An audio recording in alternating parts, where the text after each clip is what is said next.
Mano po, Chang? Saan ka galing yan? Galing po ako sa center. Humingi po ako ng vitamins ng mga bata, tsaka nagpa-check up na rin ako. Ano bang sakit mo at kailangan mo magpa-check up pa? Wala po akong sakit. Wala.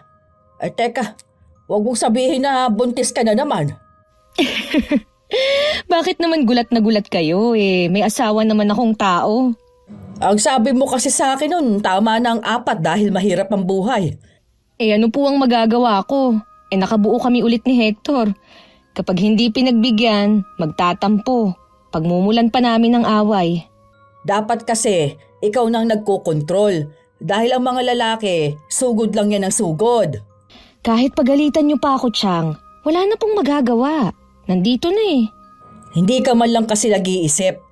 Kung hindi ka naaawa sa sarili mo, aba, maawa ka sa mga anak mo? Kapapayat ah! Hindi nyo na nabibigyan ng tamang nutrisyon. Alam niyo naman po na construction worker lang si Hector. Pilit lang naming pinagkakasya ang kita niya. Yun naman pala. Pero nagdadagdag ka na naman ng anak. Alangan naman po na ipalaglag ko to. Biyaya ito. Hindi ko naman sinabi na ipatanggal mo yung ipinagbubuntis mo. At hindi ko ipapayo yon. Ang sa akin lang, sana iniwasan mo nang magbuntis pa. Yung bunso ninyo, magta3 taon pa lang ah. Nakakaraos naman po kami. May awa ang Diyos. Kiginhawa din ang buhay namin.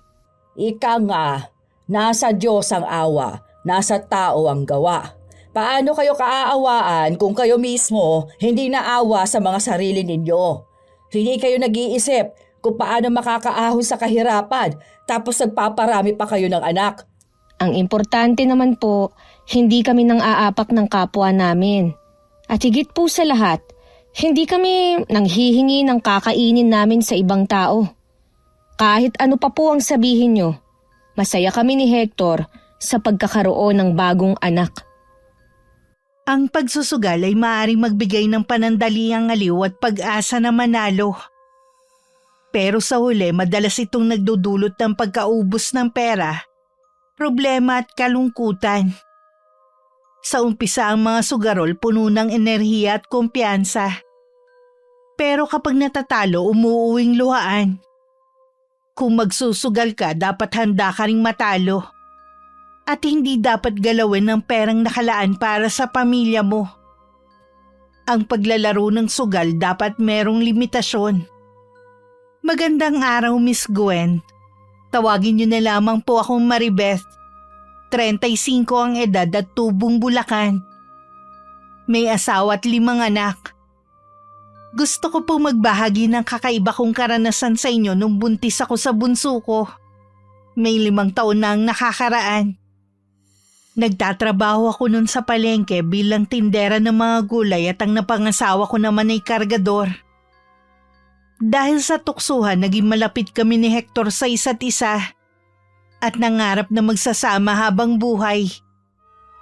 Tanggap naman kami pareho ng mga pamilya namin maliban kay Tia Cory. Bunsong kapatid siya ni Itay at matandang dalaga.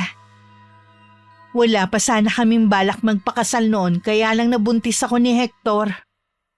Kaya agad na itinakda ang kasal namin. Nang maipanganak ang panganay namin, dun ko napagtanto na hindi pala ganun kadali ang buhay gaya ng inaakala ko. Ginabi ka yata ngayon. Kasi hindi agad nakarating yung foreman namin. Kaya hindi kami agad nasahuran. Tapos dumaan pa ako sa palengke para bumili ng ulam natin. Anong nabili mong ulam? Isdang papaksiwin at bumili na rin ako ng kanto fried chicken para sa mga bata. Tatawagin ko na ang mga bata para makakain na sila. Wala pa ba sila dito sa bahay? Naglalaro pa sila sa labas Hindi mo dapat hinahayaan na maglaro pa ng ganitong oras sa mga anak natin sa labas. Nandyan lang naman ang mga yon. Hindi naman sila lalayo.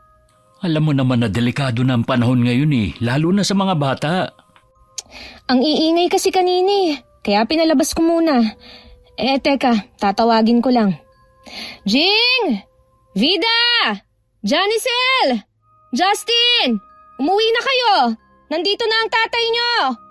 Kaya ako nag-aalala, sa kabilang barangay kasi may napabalita na may mga nawawalang bata na naman. Sa susunod hindi ko na sila palalabasin ng ganitong oras. Oh, ayan na pala sila. Ay nako, pawis na naman. Magpalit nga muna kayo ng damit bago kayo kumain. Sumunod agad kayo ha, para hindi na magalit ang nanay nyo. Ipapaksiw ko lang yung isda. Ay, magpapahinga lang muna ako. Ang sakit ng katawan ko eh. Siya nga pala. Lumabas na yung mga kasali sa 4-piece kanina. Nandun ang pangalan ko. Ha, talaga? Mabuti naman kung ganun. Dapat lang naman na tayo ang kasali, hindi yung mga bato ang mga bahay. Huwag ka na ngang maghimutok dyan, Hector. Ang importante, kasali na tayo. Kahit papano, makakatulong yun sa mga bata. Oo nga, magsisipag din ako lalo ngayon na buntis ka. Hindi ko pala naikwento sa'yo. Napagalitan na naman ako ni Tia Cory. Bakit daw nagpabuntis na naman ako? Ano bang pakialam niya? Yun na nga Mga magulang ko nga, walang sinasabi Siya naman kuda ng kuda. Wala naman siyang ambag sa pamilya natin. Noon pa kasi, ayaw niya na sa akin eh. Wag mo na lang siyang pansinin. Bala ko na nga lang din siyang iwasan Ayoko kasi na tuwing magkikita kami, lagi niya akong pagagalitan. Baka siya pa ang mapaglihihan ko. Maging kamukha pa niya ang anak natin. Huwag naman sana, baka pati ugali makuha. Hanggang ngayon, palaisipan pa rin sa akin kung bakit mainit ang dugo ni Tia Cory sa asawa ko. Makita pa lang niya si Hector, nag-iiba na ang mood niya. Mabuti na lang kahit ganun siya, pinakikisamahan pa rin siya ni Hector ng maayos. Yun nga lang ayaw ng asawa ko na pumunta sa mga okasyon na nandun ang tiyahin ko. Mula rin nung nakakatanggap na ako ng 4-piece kahit papano gumaan ang buhay naming mag-anak. Hindi na ako kinakapos sa pagbibigay ng baon sa 3 naming anak. Hindi lang namin inaasahan na magbabawas ng trabahador sa pinapasukan ni Hector. At isa siya sa mga natanggal. Marami na kasi silang helper at mas pinili ang kadikit ng foreman na maiwan. Oh, Chang, kayo po pala. Napadalaw kayo. Si Maribeth, Kasama po ni Normita, may nilalakad lang po. balita ko wala ka na raw trabaho. Ay, wala na nga po. May 1 linggo na nga po eh. Oh, bakit hindi ka pa naghahanap ng trabaho? Ano pang hinihintay mo? Ang pumuti ang uwak? Naghahanap naman po ako eh. Wala pa nga lang mahanap. May ginagawang malaking bahay malapit dito Bakit hindi ka magpatulong kay Erning na ipasok ka ron? Nagtanong na po ako. Ang baba naman po ng sahod eh. Aba Hector, 4 ang anak mo at buntis pa ang asawa mo. Sa panahon ngayon, hindi ka na po pwedeng mamili ng trabaho. Buti sana kung nakatapos ka. Hindi naman po ako namimili. Gusto ko lang naman yung katulad ng sahod ko sa dati kong pinapasukan. Kaya lang, ayoko dyan dahil hindi man lang umabot sa minimum mga na sahod. Baka naman tinatamad ka na magtrabaho dahil meron kayo natatanggap sa 4-piece. Naku Chang, hindi ko po pinag-iinteresan yun. Para sa mga bata yun. Mabuti na yung malinaw. Baka sakaling tumaba na ang mga apo ko at magkaroon ng maayos sa damit. Hindi yung papasok sa eskwelahan na walang almusal at naninilaw ang mga suot na uniforme. Maayos ko naman pong tinataguyod ang mga anak ko eh. Kumakain sila ng 3 beses sa isang araw. Sigurado ka ba dyan, ha? Iba yata ang nakakarating sa akin Kung sino man po nagkukwento sa inyo, naninira lang yun. Basta ako, naniniwala sa taong yon. Bakit ka nagkakamot ng ulo dyan?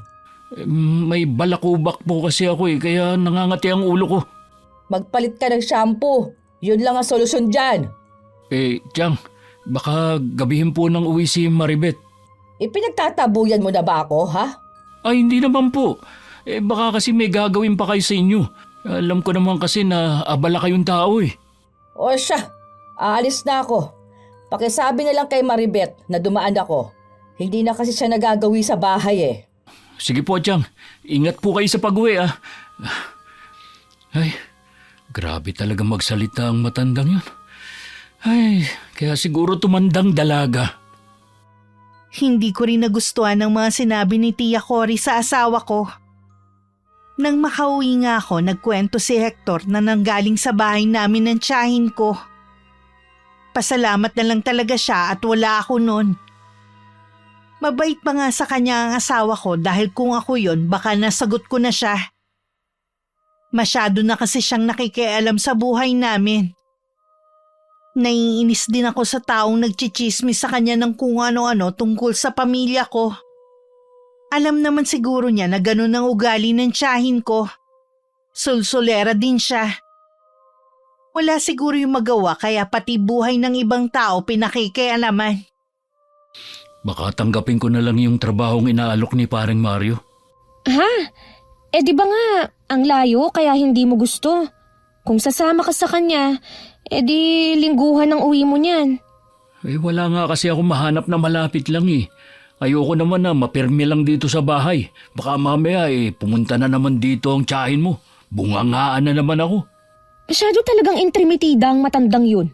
Nakakainis na. Tiyahin mo pa rin yun. Mga magulang nga natin, hindi tayo pinakikialaman eh. Siya tiyahin ko lang. Kung pagsalitaan tayo, parang siyang nagluwal sa akin. Habaan mo na lang ang pasensya mo. Matanda na naman yun eh. Nakakagalit na kasi eh. Hindi na nga ako pumupunta sa kanya. Siya naman ang pumupunta dito sa bahay. Iwasan mo na lang. Kapag ikaw lang ang nandito sa bahay, magsara ka na lang para isipin niya na walang tao rito. Kung desidido ka na talaga na sumama kay paring Mario, di sige. Kailangan na rin kasi nating mag-ipon para sa panganganak ko. Isa rin nga yan sa inaalala ko eh. Kaya gusto ko na magtrabaho. Huwag kang mag-alala, Hector. Makakaraos din tayo. Oo naman. Tsaka sanay naman tayo sa mahirap na sitwasyon eh. Oo nga. Si Tia Cory lang naman ang panira eh. Maiba nga pala ako. Napapansin ko na laging tahimik si Jing ah. Tinatanong ko naman kung ano problema, hindi naman sumasagot. Ay, isa pa nga ang batang yun eh. Hindi ko alam kung kanino nagmana. Bakit na naman? Nagpapabili kasi ng bagong sapatos. Pwede pa naman yung gamit niya. Sabi ko, sa pasukan na lang. Aba, dinabugan ba naman ako? Di nasampal ko ang bibig. Lalo pa akong nainis nang sumagot pa na hindi niya aalagaan itong ipinagbubuntis ko kapag lumabas. Di sana binilhan mo na lang. Kapag siya lang ang binilhan ko, maiinggit ang mga kapatid niya, kaya hindi na lang. Baka napapagod na rin sa eskwelahan at pag-intindi sa mga kapatid kaya ganun. Sana pinagbigyan mo na lang para reward sa ginagawa niya. Mga kapatid naman niya ang inaalagaan niya at hindi ibang tao. Tsaka hindi pwede na siyang masusunod. Sabihin mo na lang na kapag nagkatrabaho na ako, saka ako siya bibilan ng bagong sapatos. Dapat bilhan mo rin yung 3 para hindi sila mainggit sa atin nila. Bakit hindi mo nga pala gamitin yung sa 4-piece nila? Sa kanila ko naman ginagamit Kaya nga sila laging may baon eh. Tsaka nga pala, bilan mo sila ng bagong uniform. Pati kasi yun, napapansin ang tiyahe mo na lumang-luma na. Kahit naman luma na, at least malinis. Ayoko rin kasing sanayin sa luho ang mga anak natin. Tayo nga nung araw lahat ng pagtitiis naranasan natin. Hindi na dapat natin yun iparana sa mga anak natin. Hanggat kaya nating ibigay ang mga pangangailangan nila, ibigay natin. Hindi naman tayo nagkukulang sa kanila. Sige, ako na lang ang kakausap sa anak natin. Ayokong sumasama ang loob niya sa atin. Sinubukan pa rin ni Hector na makahanap ng trabaho sa malapit pero wala siyang makita. Kaya nung sumunod na linggo, sumama na siya sa kumpare namin na isa ring construction worker sa Maynila. Tamang-tama naman kailangan pa rin ng maraming tao. May ilan pa silang isinama na taga rito din sa amin. Ilang araw nang wala si Hector pero ang anak naming si Jing minsan lang akong kibuin. Mukhang matindi pa rin ang tampo niya sa akin. Hinayaan ko na lang. Pagkatapos ng mga gawain ko sa bahay, dinadaanan ko na si Normita sa kanilang bahay. At pumupunta na kami sa bahay ni Aling Josefina para maglaro ng tong-its. Isa na ito sa libangan ko noon pa. Iniiwan ko lang ang bunso ko sa kapitbahay na walang anak. Alam ni Hector na nagsusugal ako pero sabi ko naman sa kanya paminsan-minsan lang. Hindi lang niya alam malaki na ang naipatatalo ko sa sugal. O Chang, nandito pala kayo. Kanina pa ba kayo? Kararating ko lang. Saan ka nagpunta? Galing ka na naman ba sa sugalan? Hindi po. Nangapit bahay lang ako. Naiinip kasi ako rito sa bahay eh. Huwag ka na nga magsinungaling pa. Kilala kita. Bahala po kayo kung ayaw niyong maniwala. Ano po pala ang ginagawa niyo rito? May pinuntahan kasi ako na malapit dito kaya dumaan na rin ako. Si Hector nga pala. May trabaho na po. Saan siya nakahanap ng trabaho? Sa Maynila pa po. Sumama siya kay paring Mario. Akala ko ba ayaw niya magtrabaho sa malayo dahil hindi niya gusto mapalayo sa inyo? Wala po siyang mapagpipilian eh. Wala po kasing mahanap dito sa malapit. Paano kasi namimili din ng trabaho yang si Hector? Hindi naman po sa ganon, Chang. Ang baba lang talaga ng sahod. Hindi po kakasya sa gastusin dito sa bahay. Lalo na't may mga anak kaming nag-aaral. Di ba meron kayong 4-piece? O saan na pupunta yon? Hindi naman po kalakihan ang nakukuha ko eh. Sapat naman yon para matustusan ang pangangailangan ng mga anak mo. Pero sa nakikita ko, hindi naman sa kanila napupunta. Bakit nyo naman po nasabi yan? Nakikita ko naman kasi kapapayat na mga anak mo at hindi mo man lang mabilhan ng maayos sa damit. Hindi naman po kasi patabaing baboy ang mga anak ko. Ganun na talaga ang mga katawan nila. Hindi ako magsasalita ng ganito kung hindi ko alam ang nangyayari sa bahay na ito. Teka nga lang, Chang.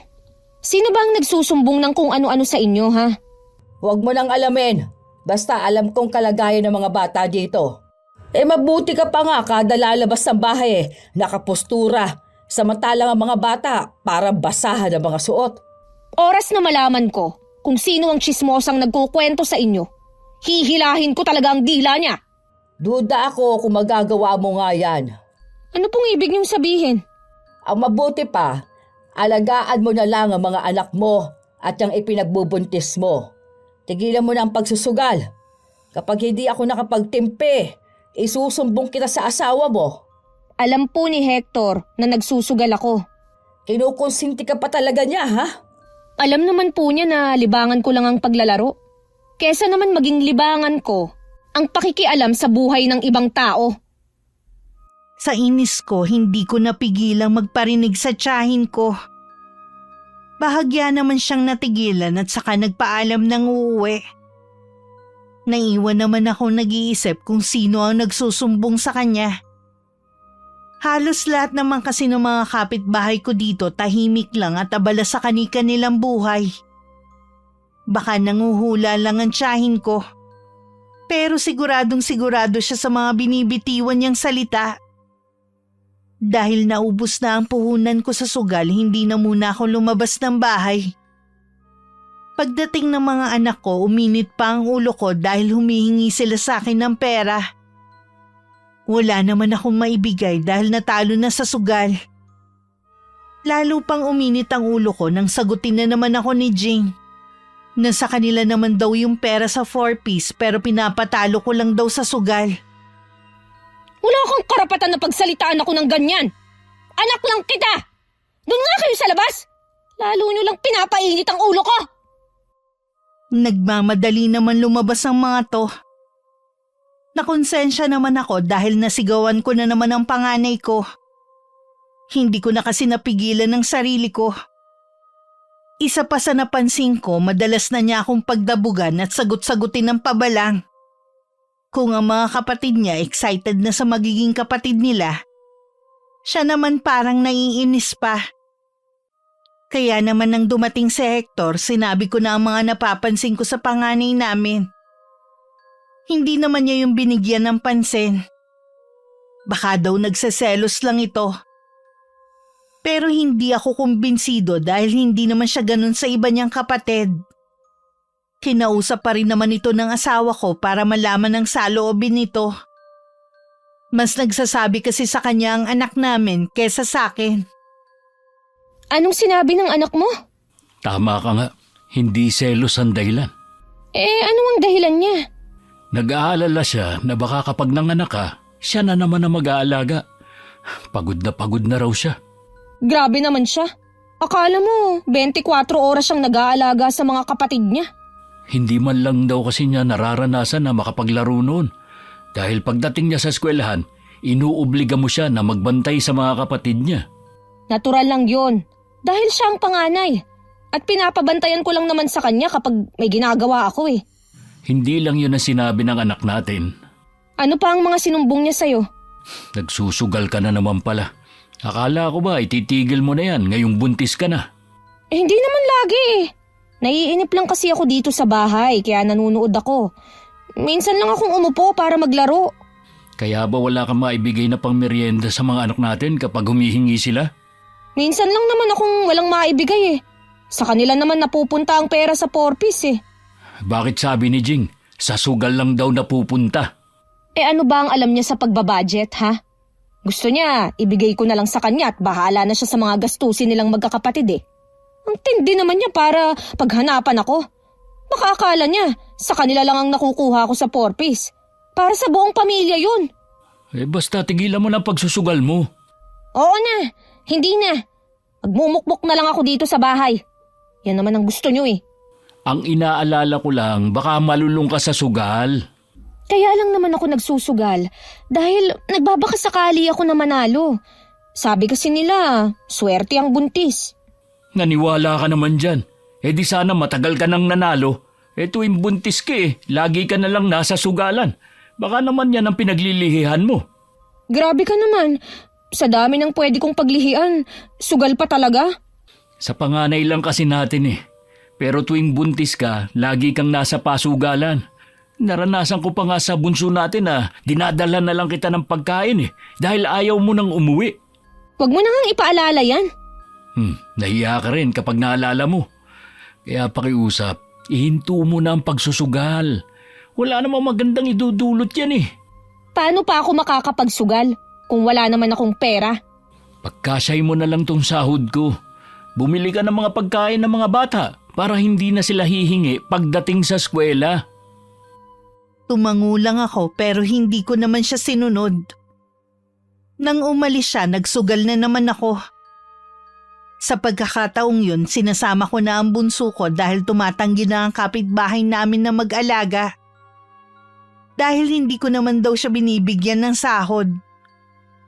Mas ayos nga sa akin na isama na lang ang anak ko. Dahil hindi ko na kailangan magmadali sa pag-uwi. Hindi ko alam sa ginagawa ko lalong lumalayo sa akin ang loob ni Jing. Isang araw bumisita na naman sa amin si Tia Cory. Nagkataon na naroon din si Hector sa bahay. Akala ko may sasabihin na naman siyang hindi maganda sa asawa ko. Kaya nagulat ako nang hanapin niya si Jing. Bakit niyo po hinahanap ang anak namin? May gusto kasi akong sabihin sa inyong mag-asawa tungkol kay Jing. May ginawa po bang kalokohan si Jing? Wala siyang ginawa. Mabait ka ang anak mong yun Ano ba ang sasabihin niyo tungkol sa kanya? Bago ko sabihin ang sadya ko, sana pag-isipan ninyong mag-asawa ang alok. Gusto ko sanang kunin si Jing at ako nang bahala sa pag-aaral niya hanggang makatapos siya. Ano po? Bakit niyo naman gagawin yun? Naaawa kasi ako sa bata. Hindi niya magawa at mabili ang gusto niya. Hindi rin niya ma-enjoy ang buhay niya dahil wala na siyang ginawa kundi ang mag-alaga ng mga kapatid. O tapos ngayon, buntis ka na naman. Magtapat nga po kayo, Chang. Siya po bang nagsusumbong sa inyo sa nangyayari dito sa bahay? Naglalabas lang siya sa akin ng sama ng loob. Akala mo naman, inaapi siya dito sa bahay na to O totoo naman kasi ang sinasabi niya Imbes na ikaw ang mag-alaga ng mga anak mo at hayaan siyang kasama ng mga kaibigan niya, siya itong nandito sa bahay. Ikaw ang nasa labas, kasama ng mga kaibigan mo. Baliktad yata. OA naman ang sumbong niya sa inyo. Bihira na nga akong lumabas ng bahay Nakikita ko rin naman ang mga ginagawa mo, kaya hindi mo kailangan magkaila pa. Baka naman kaya gusto nyo na kunin si Jing sa amin para merong mag-aalaga sa inyo kapag uugod-ugod na kayo. Nasa kanya na yon kung tatanaw siya ng utang na loob sa akin. Sa ngayon, gusto ko lang mabago ang kapalaran niya. Ngayon nga, nag-aalaga siya. Baka hindi siya makapasok sa pasukan dahil saktong manganganak ka sa bakasyon. Kahit ano pa po ang sabihin nyo, hindi ko ibibigay ang anak ko. Iba pa rin ang pag-aalaga ng isang ina sa mga anak niya. Pag-aalaga ba ka mo? Hindi mo ka maalagaan ang maayos sa mga anak mo. Ni wala silang maayos na gamit. Bihira lang may baon sa eskwela. Hindi totoo yan, Chang. Nagpapaawa lang sa inyo si Jing. Kita naman sa katawan eh. Mawalang galang na po sa inyo, Chang. Hindi po kayo pwedeng basta na lang pupunta dito at sasabihin na kukunin niyo ang anak namin. Sana naisip niyo naman ang mararamdaman namin. Puro na lang mga sarili ang iniisip ninyo. Paano naman ang mga anak ninyo? Huwag po kasi kayong maniniwala sa mga sinasabi ni Jing. Hindi po siya kinakawawa dito. Bakit hindi ka magtanong sa mga taga rito kung anong ginagawa ng asawa mo kapag umaalis ka? Tanungin mo sa tindahan ni Aling Dulce kung gaano na ba kahaba ang utang ninyo dahil doon kumukuha ng baon ang mga anak ninyo. Mabuti pa po, Chang. Umalis na lang kayo. Ginugulo niyo ang tahimik naming buhay eh. Iba na lang ang ampunin niyo. Huwag ang anak namin. Pag-isipan niyo pa rin ang sinabi ko. Wala akong ibang iniisip kundi ang kapakanan ng anak ninyo. Mabuti naman umalis na siya. Totoo ba ang sinabi ng tiyahin mo? Ha? Lulong ka na naman ba sa sugal? Naglilibang ako, pero hindi ako lulong. Ganyan din ang sinabi mo sa akin noon eh. Huwag mo namang dagdagan ng inis ko, ha? Nasaan ba ang Jing na yon? Sumusobra na talaga siya. Huwag mo na muna siyang kausapin. Baka mamaya magtalo lang kayo. Kaya siguro malakas nang sumagot-sagot ang batang yon dahil may kakampi siya. Nakikita ko naman kasi na nahihirapan na ang anak natin eh. Mula noon, hindi ko man lang siya nakita na nakipaglaro sa ibang bata. Lagi lang sa mga kapatid. Nag-aalala siguro siya na baka kapag nanganak ka, siya na naman ang mag-aalaga. Huwag siyang mag-alala. Hindi ko papaalagaan sa kanya ang magiging kapatid niya. Ni hindi ko rin pahahawakan sa kanya. Sabi mo lang yan sa ngayon. Anong gusto mong mangyari ngayon, ha? Papayag na lang ba tayo na kunin siya ni Chang? Kakausapin ko muna ang anak natin. Aalamin ko kung gusto ba niya sa kanyang lola Karen. Paano kung gusto niya dun? Papayagan mo naman. Bakit hindi? Lola naman niya yun. At saka nandyan lang naman ang bahay ni Chakori. Hindi ako papayag. Bakit ayaw mo? Dahil ba wala ka ng katukatulong dito sa bahay? Ano bang sinasabi mo dyan? Para ka ng si Tia Cory magsalita, ah. Kapag nakausap ko ang anak natin at gusto niya sa lola niya, hayaan na muna natin. Kapag na-miss naman niya tayo at ang mga kapatid niya, siguradong babalik siya sa atin. Kinausap nga ni Hector ang anak namin. Doon nga daw muna siya sa bahay ng tiyahin ko. Tutol pa rin ako pero pinayagan na siya ng ama niya kaya wala na rin ako nagawa. Napapaisip din ako kung bakit ganito na ang mga kabataan ngayon.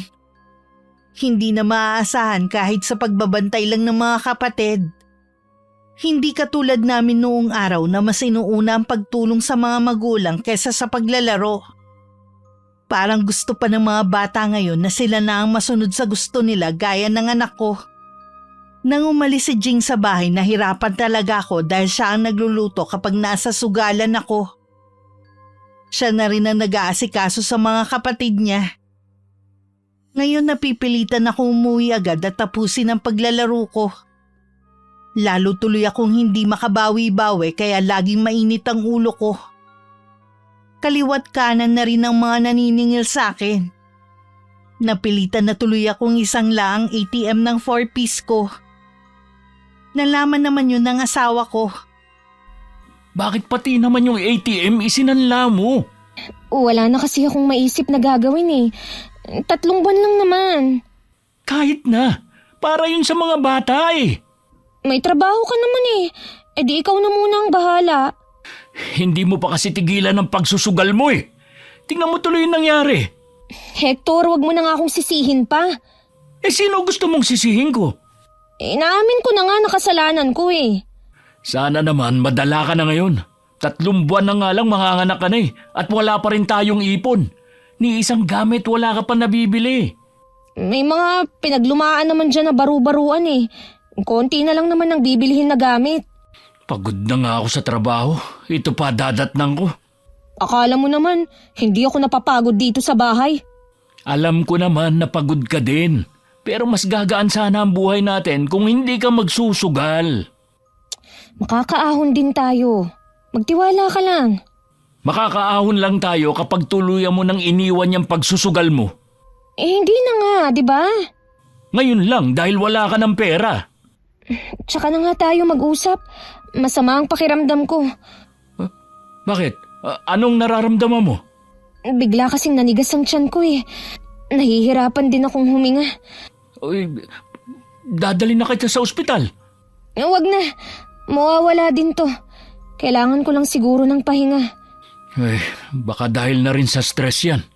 Siguro nga. Iniisip ko nga kasi yung mga utang ko eh. Huwag mo na munang isipin ang mga yun. Mababayaran din natin yun. Pasensya ka na Hector ah. Pati tuloy ikaw, binigyan ko ng alalahanin.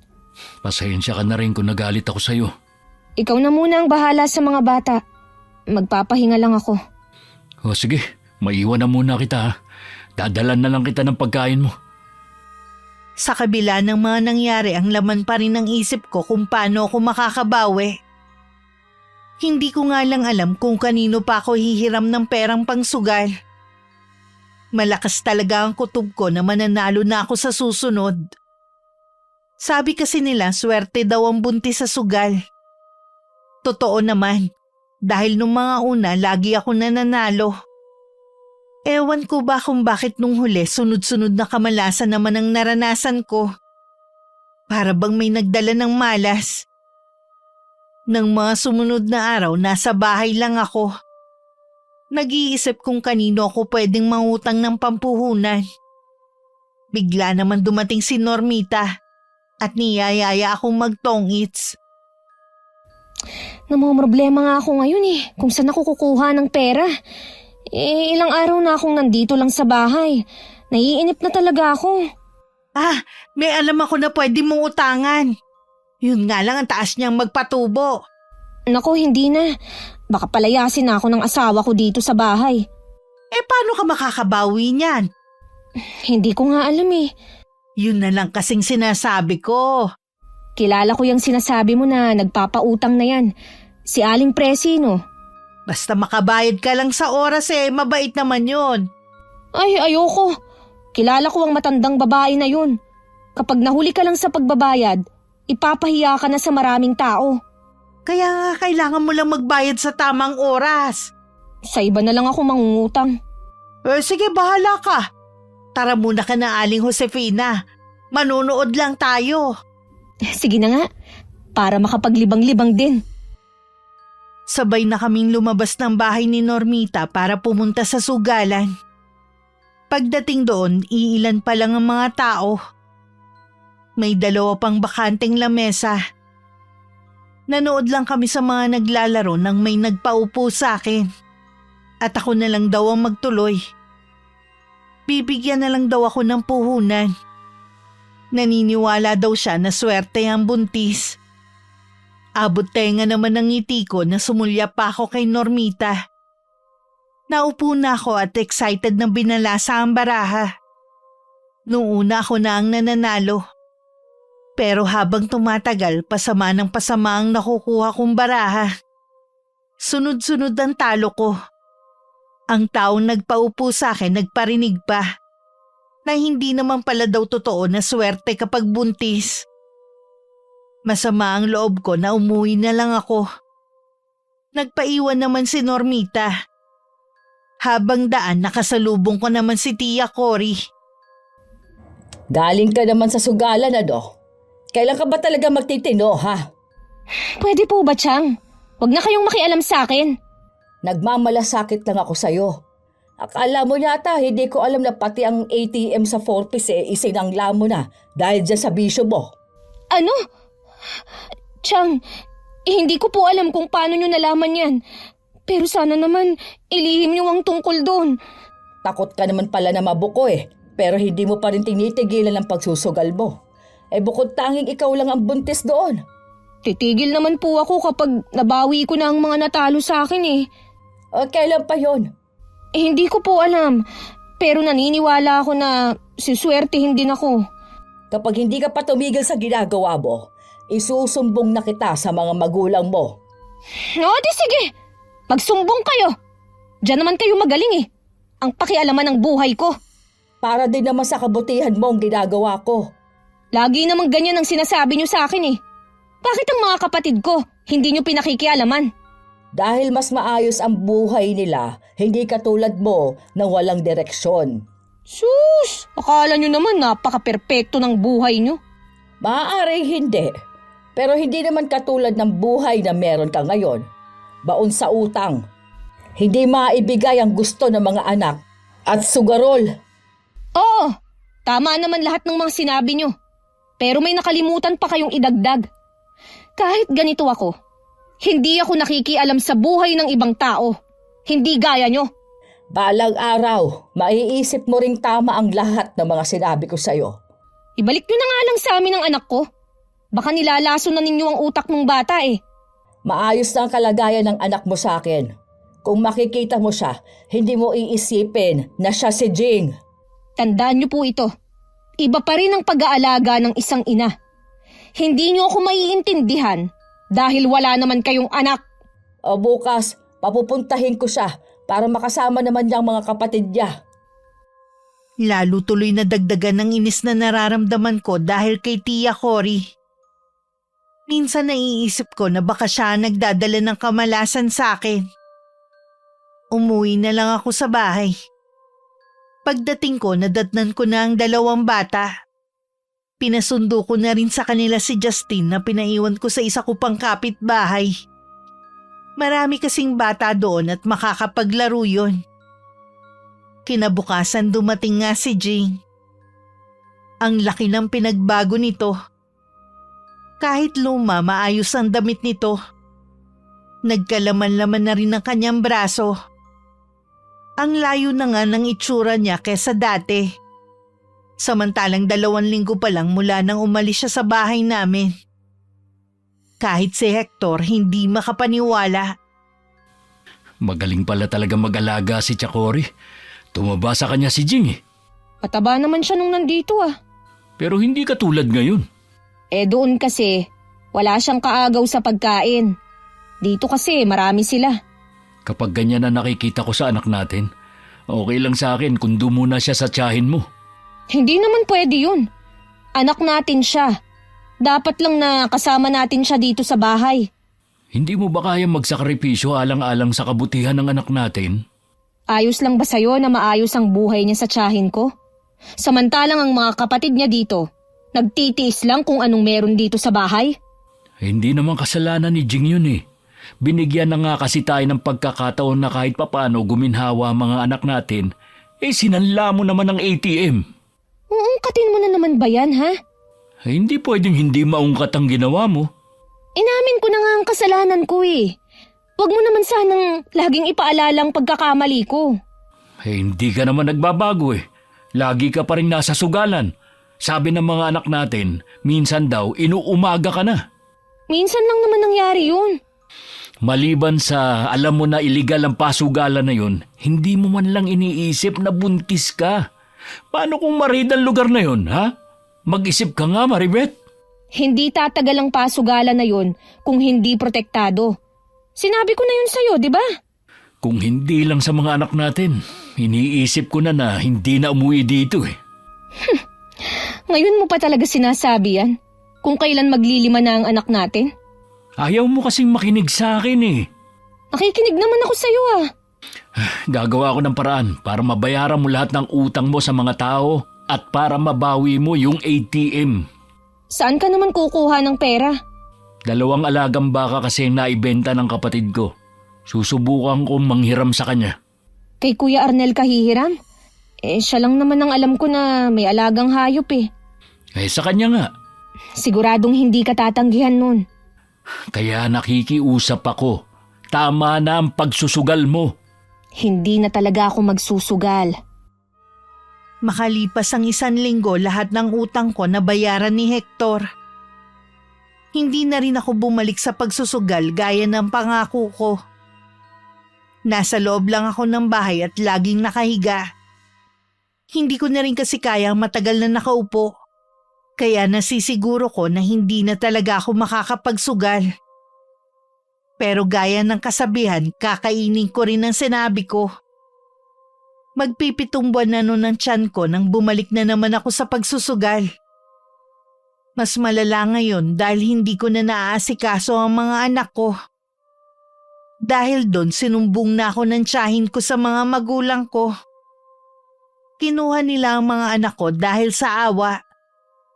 Wala akong ibang sinisisi kundi si Tia Cory. Kahit kasi anong pagmamakaawa ko, ayaw nang ibigay ni nanay sa akin ng mga bata. Tingnan niyo ang ginawa niyo! Binalaan na kita pero hindi ka nakinig sa akin. Anong sasabihin ko kay Hector kapag dumating siya? Eh di ang totoo na bumalik ka naman sa pagsusugal. Bakit ba kasi ang hilig niyong panghimasukan ng buhay ko? Gusto ko lang naman na maging maayos ang buhay mo. Maayos ang buhay ko. Kayo lang itong nanggugulo. Hindi mo ba nakikitang napapabayaan mo ng mga anak mo? Yung bunso na dapat ikaw ang laging kasama, eh kung kani-kanina mo binibilin para lang makapagsugal ka.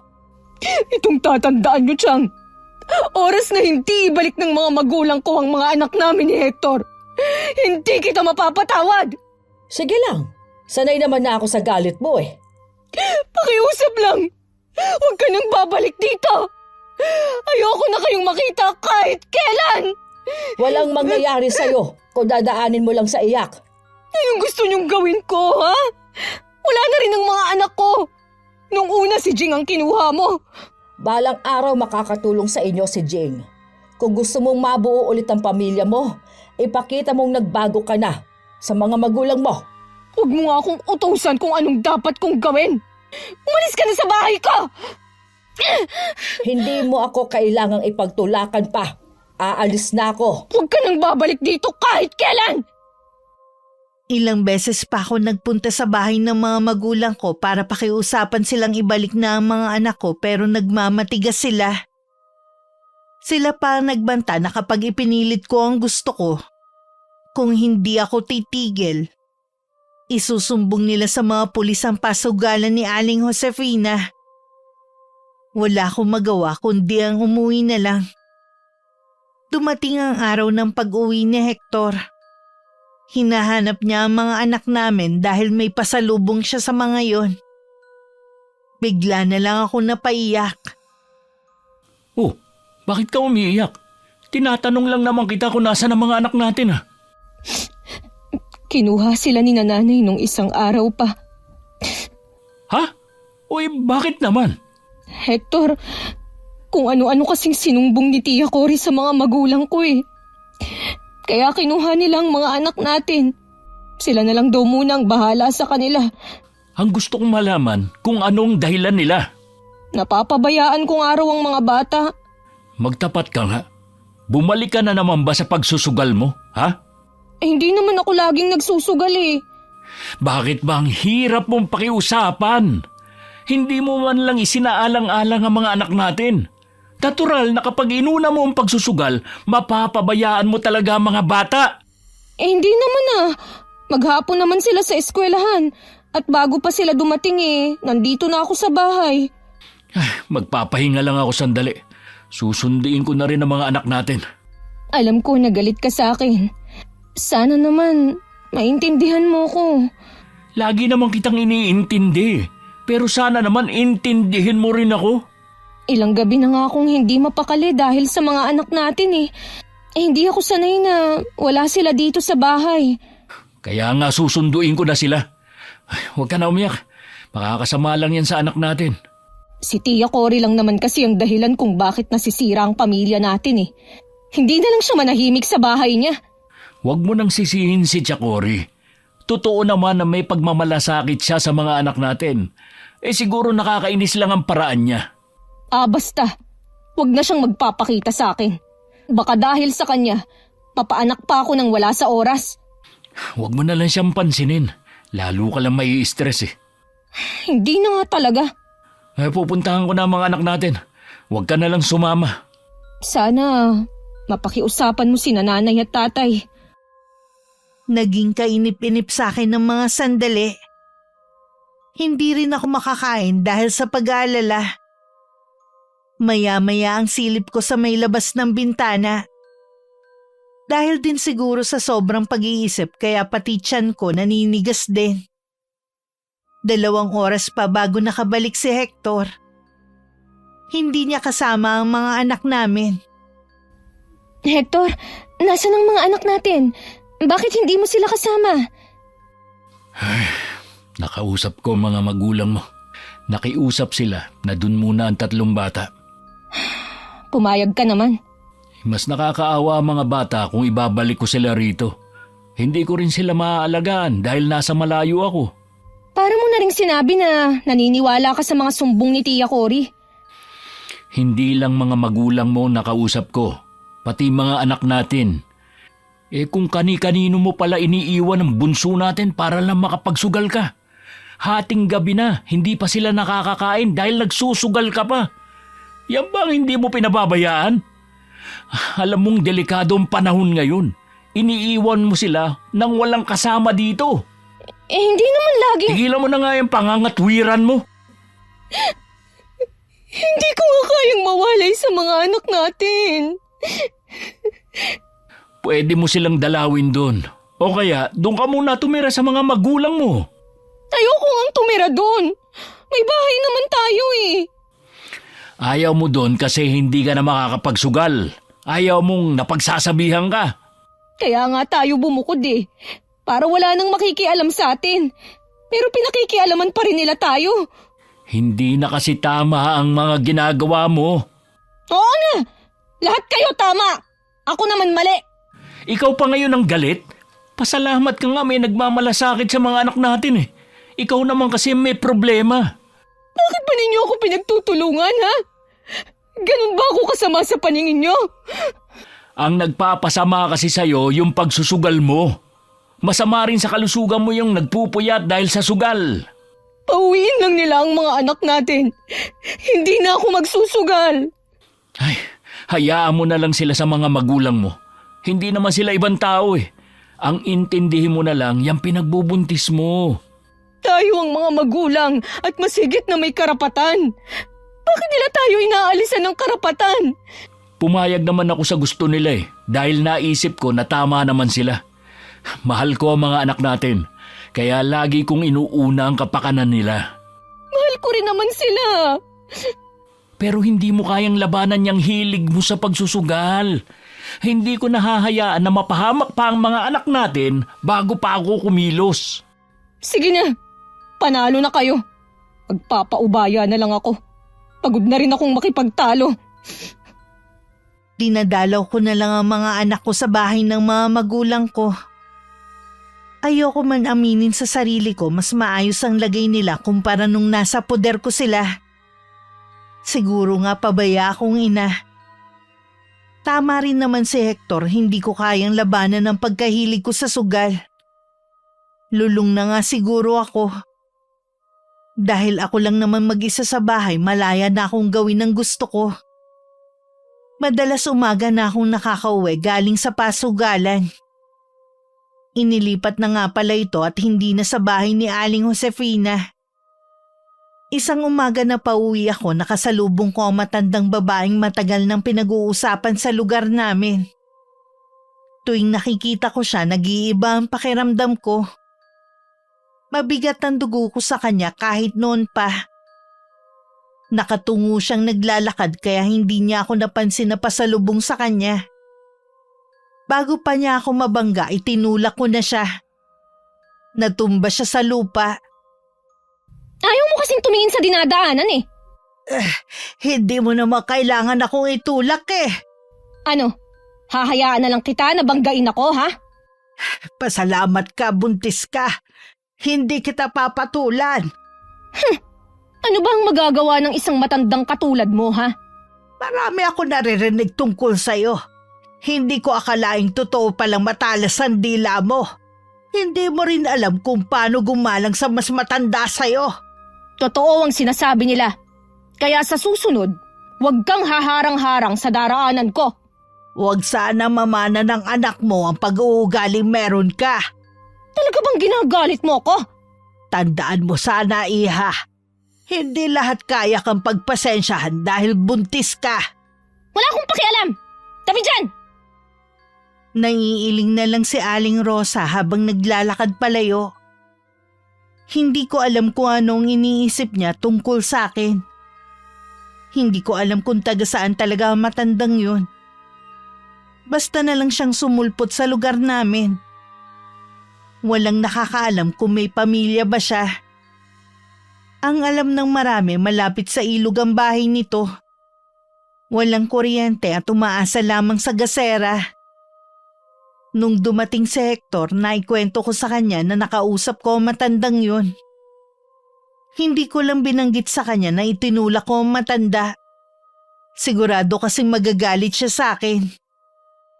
Nabanggit dati ni Itay na taga rito daw talaga ang pamilya ni Aling Rosa. Umalis daw ang pamilya nila rito. Tapos nung bumalik nga, wala na silang bahay. Nasaan kaya ang pamilya niya? Hindi ko alam eh. Tuwing nakikita ko ang matandang yun, nasisira ang mood ko. Hindi kaya aswang siya? Eh di sana, marami ka nang nabalita ang nabiktima dito sa atin o di kaya sa kalapit lugar. Sa bagay nga, nakakainis kasi ang pagmumukha niya eh. Nakakadiri din yung mga bukol sa balat niya. Naglilihi ka pa siguro kaya ganyan ka. Napapansin ko pa na puro matatandang babaeng pinaglilihihan mo. Nung una, si Chakori. Ngayon naman si Aling Rosa. Sana, hindi ko na makasalubong ang matandang yun. Eh di wag ka na lumabas ng bahay. Pwede ba yun? Kita mo nga na naiinip na ako eh. Gusto ko na ngang mga anak eh. Mahigit 1 buwan na lang naman manganganak ka na. Eh masaya nga ako dahil lalaki ang magiging anak natin. May makakalaro na si Justin. Sabi pala ni nanay, magpatali na raw ako para hindi na dumami ang anak natin. Pwede rin naman. Ayoko na rin kasing nahihirapan ka eh. E di sa ospital dapat pala ako manganganak niyan. Plano ko kasi sa lying in lang eh. Oo, sa ospital nga. Eh may sapat ba tayong pera? Wala akong naiipon dito.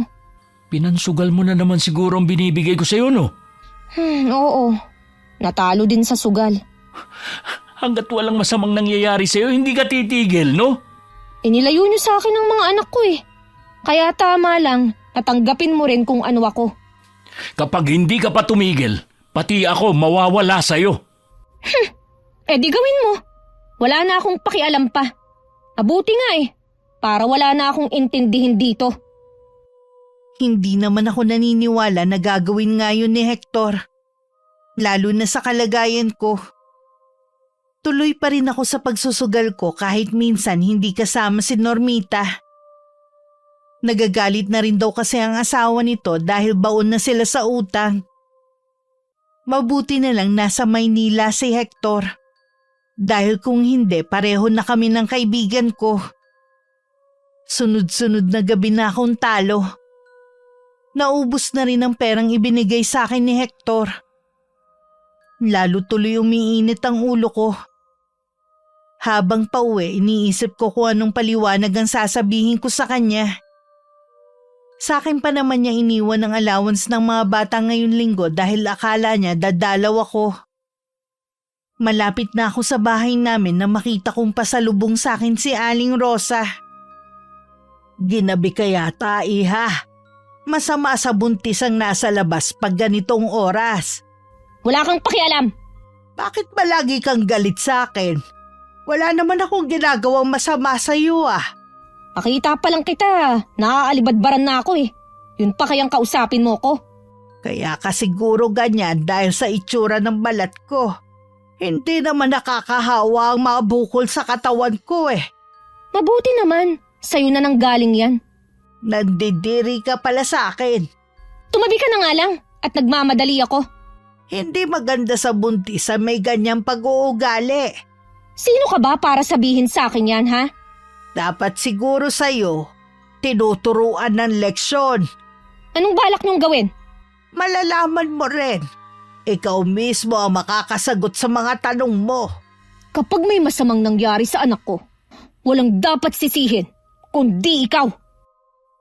Nauna na akong naglakad. Kahit hindi lumilingon, alam kong nakasunod sa akin ng tingin ng matandang babae. Hindi ko rin alam bakit ang init ng dugo ko sa kanya. Tama nga siguro si Hector. Hanggang ngayon naglilihi pa rin ako. Nang makauwi sa bahay, nahiga na agad ako at natulog. Tanghali na ako nagising kinabukasan.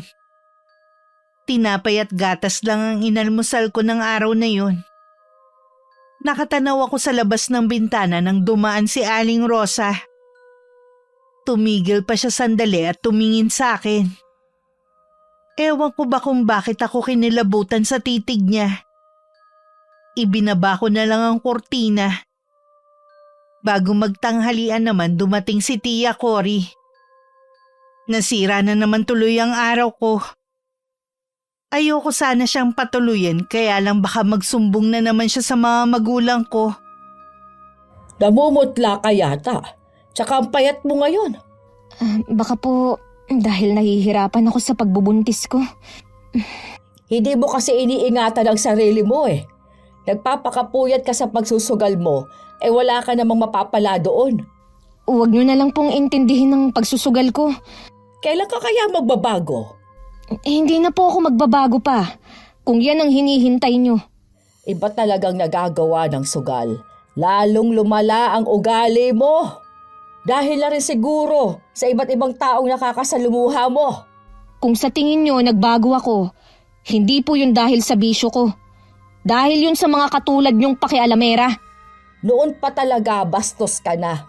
Ayaw mong napagsasabihan ka ng mga mali mong ginagawa. Hindi ko rin po kasi maintindihan eh. Kung bakit pa kayo punta ng punta dito. Bumukod nga kami ni Hector para walang manggulo sa amin eh. Sa tingin mo kaya, sino pang magtutulungan kung di tayo magkakapamilya din? Sa tingin niyo kaya, natutulungan niyo ko sa ginagawa niyong ito sa akin? Huwag mo sanang kalilimutang nasa poder ko ang anak mo. Pareho ko kayong gustong tulungan, pero dapat mo ring tulungan ang sarili mo. Tigilan mo na ang pagsusugal. Bakit ba pinag-iinitan niyo ang pagsusugal ko, ha? Sinisira nga kasi noon ang buhay ninyo. Baka nakakalimutan mo. Baon ka na naman sa utang sa mga kakilala mo. Baka manawa na rin si Hector na bayaran ang mga utang at iwan ka na lang. Ano, gusto mo ba yon? Hindi po niya ako iiwan. Hindi ka nakakasiguro sa bagay na yan. Pinapanalangin niyo yata na iwan ako ng asawa ko eh. Ang gusto ko nga maging maayos kayo ng pamilya mo. Palibhasa kasi, wala kayong sariling pamilya. Malungkot ang buhay niyo. Kaya gusto niyo, pati ako maging miserable din. Sige, hindi na ako makikialam sa'yo kung yan ang gusto mo. Dapat kasi noon pa eh. Ipagdadasal ko na lang na sana isang araw maliwanagan ka. Pagkaalis ni Tia Cory, tsaka ako naman itinuloy ang naudlot kong ginagawa. Hindi ko alam kung napagod lang ba ako. Bigla kasi akong nahilo. Hahakbang sana ako papuntang kusina nang mapatingin ako sa salamin na nakasabit sa dingding. Napatitig ako sa sarili ko. Hindi ako makapaniwalang ako yun. Napahawak ako sa payat kong mga braso at humpak kong pisngi. Ganito na ba ako kapayat? Kumakain naman ako ah. Huwag naman sanang maapektuhan ng anak ko. Kahit si Hector nagulat sa itsura ko nang makita niya ako nung dumating. Tinitigan pa niya ako ng matagal mula ulo hanggang paa. Parang gusto ko tuloy maiyak. Dahil sa nakikita kong reaksyon sa mukha niya. Ano ba kasi yung pinagagawa mo habang wala ako? Wala. Ayaw mo naman kasing makinig sa akin na doon ka muna sa bahay ng mga magulang mo eh. Mahirap kasi na wala kang kasama dito tapos buntis ka pa. Sinabi ko naman kasi na ayoko nga doon. Ayaw mo kasi hindi mo gustong pinakikialaman ka. Huwag ka namang makulit dyan. Nakapagpa-check up ka na ba? Ha? Oo naman oh. Iniinom ko rin ng mga gamot galing center. Mabuti naman. Sa susunod sasamahan kita na magpa-check up. Paano mo naman ako masasamahan? Nasa Maynila ka lagi. Maliban na lang kung uuwi ka pa dito sa atin. Umalis na ako sa trabaho. Ha? Bakit naman? Nag-aalala kasi ako sa iyo eh. Dito na lang ako sa malapit maghahanap kahit maliit lang ang sahod. Makakahanap ka naman siguro bago ako manganak. Huwag mong intindihin ang tungkol sa gastos ng panganak mo. Nagsabi na ako sa kapatid ko, pahihiramin daw tayo. Ah, talaga? Kailan ibibigay sa iyo ang pera? Kapag malapit ka ng manganak, Bakit hindi pa ngayon? baka magastos daw natin eh. Kaya kapag manganganak ka na, tsaka niya ibibigay sa akin. Masyado namang sigurista ang kapatid mo. Alam niya kasi na nagsusugal ka eh. Pati ba naman sila nakikialam sa pagsusugal ko? Dahil alam nila na walang buti sa taong pagsusugal. Ikaw lang naman ang matigas ang ulo eh. Paano yan? Meron na naman akong bagong utang. Na naman? Wala ka bang kadala-dala, ha? Kaya siguro gusto mo na agad makuha yung pera, no? Kaya nga siguro ako nangangayayat dahil sa kakaisip din. Isanlaw, ibenta na lang kaya natin itong bahay. Kapag nawala itong bahay, saan tayo titira? Pwede naman tayong magpatayo ng maliit na kubo sa lupa nyo. Basta ayokong makikitira. Wala akong balak na ibenta o isanla ang bahay na to. Sa panahon ngayon, mahirap na magpundar ng ari-arian. Ito na nga lang ang meron tayo eh. Paano yung mga utang ko? Problema mo na yun. Bahala ka mag-isip kung paano mo yun mababayaran. Ito na nga ang naisip kong solusyon. Ang ibenta ang bahay na ito. Pagkatapos ano, babalik ka na naman sa pagsusugal? Kaya hindi pwede. Hindi na nga ako magsusugal eh. Nadala na ako. Hindi ako naniniwala sa'yo. Talaga bang matitiis mo ko, ha? Ikaw naman ang gumagawa ng problema mo eh. Di ikaw maghanap ng solusyon. Oh, saan ka pupunta? Nag-uusap pa tayo ah. Pupuntahan ko lang ang mga anak natin. Baka pati pagdalaw sa kanila, hindi mo na magawa. Hindi ko naman masisi si Hector kung napuno na siya sa akin. Naiiyak na lang ako dahil sa kung ano-anong naiisip ko. Totoo naman kasi na ako ang gumawa ng problema. Pero sa pagkakataong to, gusto ko na talagang tumigil sa bisyo ko. Yun nga lang hindi ko alam kung paano ko mababayaran ang utang ko. Itong bahay na lang talaga ang pag-asa.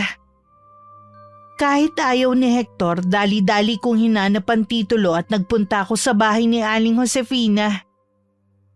Ilang araw na rin ang nakakalipas mula nang umuwi si Hector galing Maynila. Ilang araw na rin siyang hindi tumitigil sa paghahanap ng trabaho. Isang kaibigan ang pinuntahan niya. Sa Lunes pa raw malalaman kung may bakante sa pinapasukan nito. Tiyang, kayo po pala. Tuloy kayo. Ag-asawa mo, Ay, wala po eh. May pinuntahan lang po. alam mo ba na may malaking pinagkakautangan ng asawa mo? Ginamit pa ang pangalan ko para makautang. Kanina ko lang nalaman dahil galing sa bahay ang taong inutangan niya na isa ring sugarol. Alam ko po na malaki ang utang niya pero hindi ko alam kung kanino siya may utang. Pambihira talaga yung asawa mo. Kung kailang buntes, tsaka naman nalulong sa sugal. Hindi naman po ako nagkulang sa paalala sa kanya eh. Siya tong matigas ang ulo. May kasalanan ka rin eh. Bakit niyo naman nasabi yan? Kaya siguro nabaling ang atensyon ni Maribeth sa sugal dahil umaasa siyang madodoble ang pera niya. Aminin mo man o hindi, kulang ang sahod mo na ibinibigay sa kanya. Tapos nagpaparami pa kayo ng anak. Tingin mo sa asawa mo, palahi ang baboy. Ano pong magagawa ko kung ito lang po ang sahod ko? Alam mo namang palang maliit lang ang sahod mo, bakit nagparami kayo ng anak? Balak na pong magpatali ni Maribeth. Isasabay na lang po niya sa panganganak. Sana noon pa. Hay nako! Ginagawa ko naman lahat para maitaguyod ang pamilya ko sa marangal na paraan eh. Ito naman kasing pamangkin ko, hindi rin nag-iisip. Kabata-bata pa, nagpabuntis na kaagad.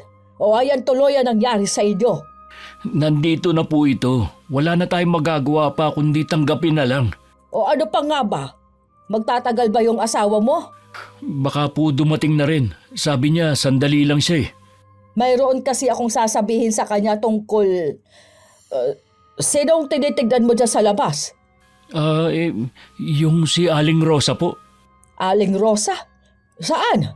Mula po nung umuwi ako dito, ilang beses ko na po siyang nahuhuli na kapag dumadaan dito, laging nakatingin dito sa bahay namin. Oh, si Rosa nga. O bakit kaya siya nakatingin dito? Hindi kaya ang asawa mong sadya niya? Hindi ko nga po natatanong si Maribeth eh. Misteryosa ang matandang yon. Walang nakaaalam kung bakit siya bumalik dito at nanirahan pa malapit sa ilog. Baka nakakahawa ang sakit niya sa balat kaya doon niya piniling manirahan. Ano pa ang alam niyo sa kanya? Wala naman. Tuwing nakikita ko siya sa daan, kinikilabutan ako.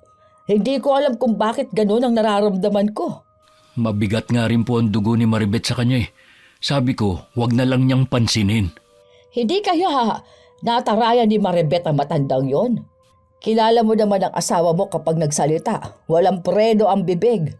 Wala naman po siyang nababanggit na natarayan niya eh. Sana nga. Dahil hindi ko gustong ginagawa ng matandang yon na pasilip-silip dito sa bahay ninyo. Pag-uwi ko ng bahay, naikwento ni Hector ang pagpunta ng tiyahin ko. Nainip na nga lang daw kaya umalis na lang. Hindi na ako nagtanong pa kung anong sadya nito dahil may ideya na naman ako. Nabanggit nga rin yan tungkol kay Aling Rosa. Doon nag-iba ang timpla ko. Ano na naman ang tungkol sa matandang yon? Nakita ko na naman kasi siyang dumaan at sumisilip dito sa bahay natin. Nakita nga rin siya ng tiyahin mo eh. Mabuti na lang pala na umalis ako kanina. Kundi, sirang-sira ang araw ko dahil sa matandang yon at sa tiyahin ko. Tatanda ka rin balang araw. Huwag ka namang magsalita ng ganyan sa mga matatanda. Isa naiirita ako sa kanila eh. Gusto mo bang pagtanda mo, kainisan ka rin? Wag na nga natin silang pag-usapan pa. Napapagod ako eh. Nagluto na ako. Gusto mo na bang kumain? Mamaya na lang. Gusto ko munang magpahinga. Ang sakit din kasi ng mga binti ko eh. Mahiga ka na lang muna at hihilutin ko yan. Sige nga, para guminhawa naman ang pakiramdam ko. Naglakad ka lang yata eh. Malapit lang naman kasi ang center eh. Akala ko ba sa 1 linggo pa ang check-up mo? Humingi lang ako ng gamot. Parehong binti ba masakit? Oo. Bakit naglabasan naman tong mga ugat mo? Dati naman pag nagbubuntis ka, hindi ganito. Kaya siguro masakit. Para tuloy mga bulate. Ang iitim pa. Hilutin mo na lang. At masakit talaga eh. Sige, relax ka lang muna. Ako na ang bahala. Nakaramdam naman ako ng ginhawa sa ginagawa ng asawa ko na paghihilot sa binti ko. Hindi ko nga namalayan na makakatulog ako. Nagising lang ako sa kalagitnaan ng gabi dahil sumakit na naman ang mga binti ko. Parang pinipiga at dinudurog ang mga buto ko. Sa tindi ng sakit, napasigaw na lang ako. Nagising naman ang asawa ko na nasa tabi ko. Binuksan niya ang ilaw at nakita niya na naliligo ako sa pawis at namimilipit sa sakit. Hinilot-hilot niya ang binti ko. Ilang minuto din bago nawala ang sakit. Akala ko mamamatay na ako sa sakit. Madalas ba sumakit ang binti mo dati? Ngayon lang sumakit to. Iwasan mo na lang siguro na maglakad na malayo. Oo nga, kabuanan ko na rin naman eh. Teka, ikukuha kita ng tubig. Baka nagugutom ka. Kumakalam nga rin ang tiyan ko eh. Hindi ka na kasi nakakain kagabi dahil nakatulog ka na eh. Pakiramdam ko kasi kagabi, pagod na pagod ako. Dadala na lang kita ng pagkain dito. Hindi na, lalabas na rin ako. Anong oras na kaya? 4:00 na ng umaga. Umaga na rin pala. Iinitin ko lang. Ay! Ano yun? Parang may nalaglag na sanga sa bubong natin. Papaanak naman ako nang wala sa oras eh. Mamaya kapag lumiwanag na, titignan ko. Baka sanga ng puno ng kapitbahay natin na nahulog sa bubong natin. Initin mo na ang pagkain at nanginginig na ako sa gutom. Hoy sige, maupo ka lang dyan. Sandali lang naman to eh. Para akong 1 linggong hindi kumain. Naubos ko ang hinain sa akin ni Hector na kanin at ulam. Nakita ko pang napapailing siya habang nakatingin sa akin. Kahit marami na ako nakain, pakiramdam ko gutom na gutom pa rin ako. Inabangan pa niya ang naglalakong pandesal nung umagang yun. Pagkatapos ko nga mabusog, isinuka ko naman lahat ng kinain ko.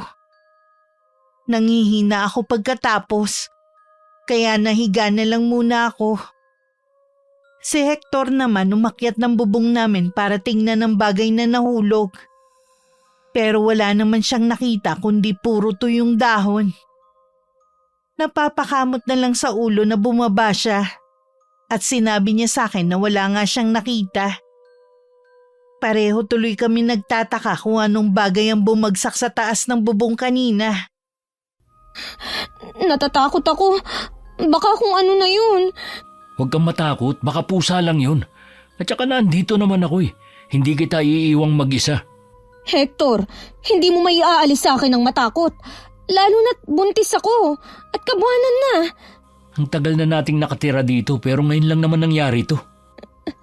Hector, Oh, bakit? ang binti ko, sumasakit na naman. Ha? Teka, kukunin ko yung langis. Mabuti na lang talaga. Nagdesisyon ka ng hindi na magtrabaho sa Maynila. Hindi ko alam ang gagawin ko sa ganitong pagkakataon na walang kasama sa bahay. Siguro, kasama yan sa pagbubuntis mo. Itong bunso natin ang pinahirapan talaga ako. Bukas pumunta tayo sa klinik para magtanong kung anong magandang gawin tuwing umaatake ng sakit ang binti mo. Hindi na rin ako makakain dahil sinusuka ko rin. Konti na lang muna sigurong kainin mo para hindi mabigla yan tiyan mo. Tsaka, meron pa akong napansin. Kanina lang to. Ano yun? Naglalagas ang buhok ko. Kung laging ganito, baka makalbo na ako. Kaya nga bukas pupunta tayo sa klinik para malaman natin kung ano nangyayari sa'yo. Iba ang nararamdaman ko eh. Ewan ko, ang hirap ipaliwanag. Gusto mo bang papuntahin ko mga magulang mo? O kahit ang nanay mo dito? Huwag na. Alam mo namang galit sila sa akin dahil hindi ko naibigay ang allowance para sa mga bata noon eh. Ayoko na munang makarinig ng sermon. O sige, sabihin mo lang kung ano pa ang gusto mo. Sorry kung puro problema ang ibinibigay ko sa'yo. Huwag mo nang isipin ang bagay na yan. Lalo ka lang mahihirapan eh. Nakukonsensya na kasi ako sa mga ginagawa ko eh. Ang gusto ko lang, hindi ka na bumalik sa pagsusugal mo kahit kailan. Hindi na talaga. Promise yan.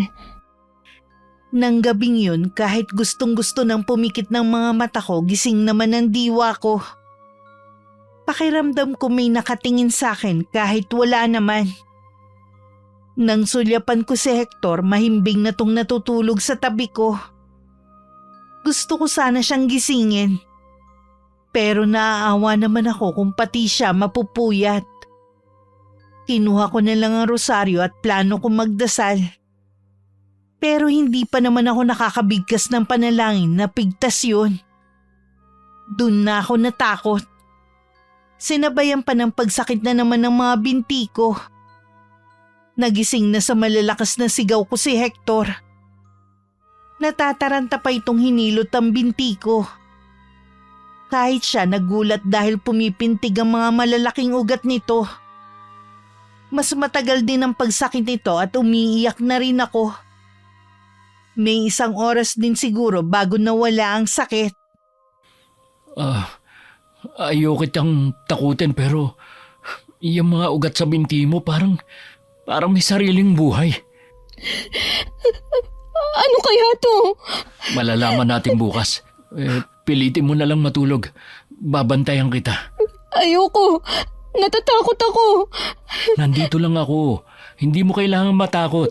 Pakiramdam ko kasi kapag pumikit ako, hindi na ako magigising. Huwag mong isipin yan. Masama sa'yo mapuyat. Sige na nga. Huwag mong bibitiwan ang kamay ko Sige. Matulog ka na. Banayad pang hinagod ni Hector ang buhok ko. Ilang sandali lang nakatulog na rin ako. Dahil siguro sa puyat ng mga nagdaang gabi, tinanghali ako ng gising. Wala na sa tabi ko si Hector. Akmang babangon ako nang mapahiga ulit ako. Hindi ko kasi maigalaw ang mga paa ko. Ang bigat nito na parang may nakadagan. Nakailang tawag pa ako kay Hector bago siya pumasok sa kwarto namin. Hindi ko maigalaw ang mga binti ko. Ano bang nangyayari sa akin? Galing dito kanina si Chakori at tinignan nga niya ang kalagayan mo. Sabi niya, susundo siya ng albularyo. Bakit albularyo? Dapat dalhin mo na ako sa ospital. Malakas ang kutob ng tiyahin mo na kinukulam ka. Ano? Sa palagay ko, tama siya. Sino kaya ang gagawa nito sa akin? Wala naman akong nakakaaway. Saka na natin isipin kung sino siya. Kailangan mo munang gumaling. Saan naman kaya maghahanap ng albularyo si Tia Cory? Wala naman akong alam na may manggagamot sa lugar natin eh. May kakilala daw siya eh. Kanina pa nga siya nakaalis. Hanggang ngayon, wala pa siya. Nag-uumpisa na naman ng sakit ng mga binti ko. Hihilutin ko na lang ulit.